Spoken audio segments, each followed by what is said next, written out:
Hey guys, today we're in the book of Deuteronomy chapter 33. In this last section of Deuteronomy about Moses' last words in his death, he has just now communicated the song that God gave to Israel to prophetically tell them where they're going to go and how they're going to interact with God in a bad manner. And so we ended with God telling Moses that he needs to go on Mount Nebo and that's where he's going to die. But here in chapter 33, before he makes that trek, he needs to do one last thing, and that is to bless Israel as a whole and to bless every tribe of Israel specifically. So that's what chapter 33 is about. And so we see that this blessing is before his death. Moses wants to bless them. And notice how he starts this general blessing. He starts with describing God and the glory of God. And the Lord came from Sinai. He dawned from Seir upon us. He shone from Mount Paran. He came from the angels. He loved his people. Thus the Lord became the king of Jeshurun, the king of the righteous one, the king of Israel. We see a great picture here as kind of the last words of Moses is reminding them that every time God came to them, God dawned on them. This picture of light, of glory, of God coming upon them, coming down to them. God has been doing all the work from the beginning. And then he specifically names out each tribe. And each tribe, how I'm going to do this, we're going to go through each tribe, and I'm just going to pick out kind of like one line or a thought of why or what he is blessing them for. For Reuben, he simply just blesses them that to not let this man be few. He wants to increase. He's asking a blessing of increase on the tribe of Reuben. For the tribe of Judah, he said simply be a help. Be a help to the Lord. To Levi, verse 10, it says that to the tribe of Levi, they shall teach Jacob and Israel the rules and the law of the Lord, which makes sense. Levi being the temple workers, priests, it's their job. On Benjamin, the beloved of the Lord. Benjamin was the small tribe, but it was kind of the eye of God. Verse 13 is the tribe of Joseph. Now remember, Joseph was double blessed before he was died. So two tribes will come out of Joseph. And you see that at the very end of 17, Ephraim and Manasseh.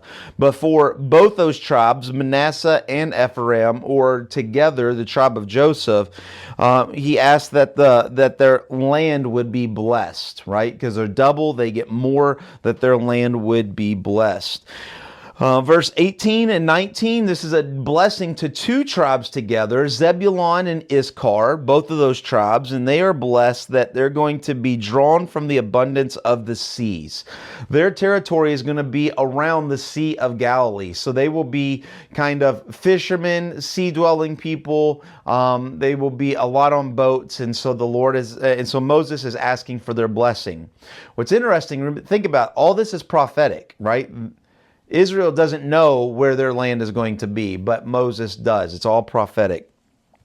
Of the tribe of Gad, it says that Gad crouches like a lion.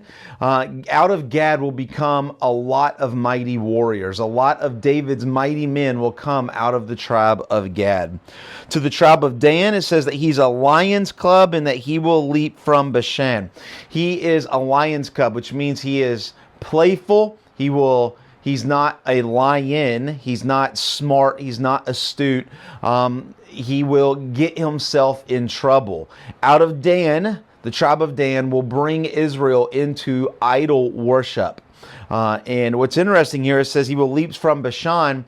When the promised land is divided, Dan will get the southern part of Israel.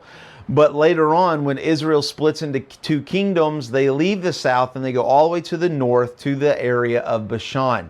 And that is where Dan and the king of Israel, the northern king, Jeroboam, will build one of two false pagan temples, and they will worship idols there. So he is giving a prophecy of what is to come through Dan. Verse 23, the tribe of Nephtali, it says the full blessing of the Lord. We'll come back to that at the close. Verse 24, Asher, he will be the most blessed of sons, be Asher. Your bars shall be iron and bronze, and let him dip his foot in oil. And so here, the tribe of Asher will become wealthy. That's the bars of bronze and iron.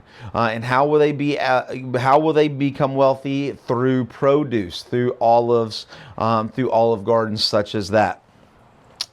And so when we get to verse 26, we get the finishing of the complete blessing to all of them. So it starts out as a blessing to all of Israel. He goes through each tribe. And now in verse 26, this is the last words of Moses to Israel.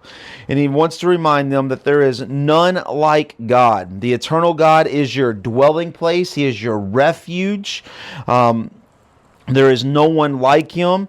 You are a people saved by God. God is the shield of your help. God is the sword of your triumph. God, Moses' last words is reminding Israel who God is. He is their refuge. He is their strength. He is their shield. He is their sword. He is all things. So be strong and courageous as they move forward, because the Lord is always moving before them. I said we're going to come back to the tribe of Nephtali. Nephtali, he said, the full blessing of the Lord. What does that mean? Well, the land of Nephtali is going to be the land of Jesus Christ. When Jesus puts on flesh, becomes human, he is born into the land of Nephtali, and that's where he will grow up. That's where he will do ministry and bring full blessing to the Lord in the land of Nephtali. So this is kind of a prophetic look into 1400 years later when the Messiah will come to earth. Hope that makes a little bit more sense, and we will see you tomorrow in Deuteronomy chapter 34, the last chapter. God bless.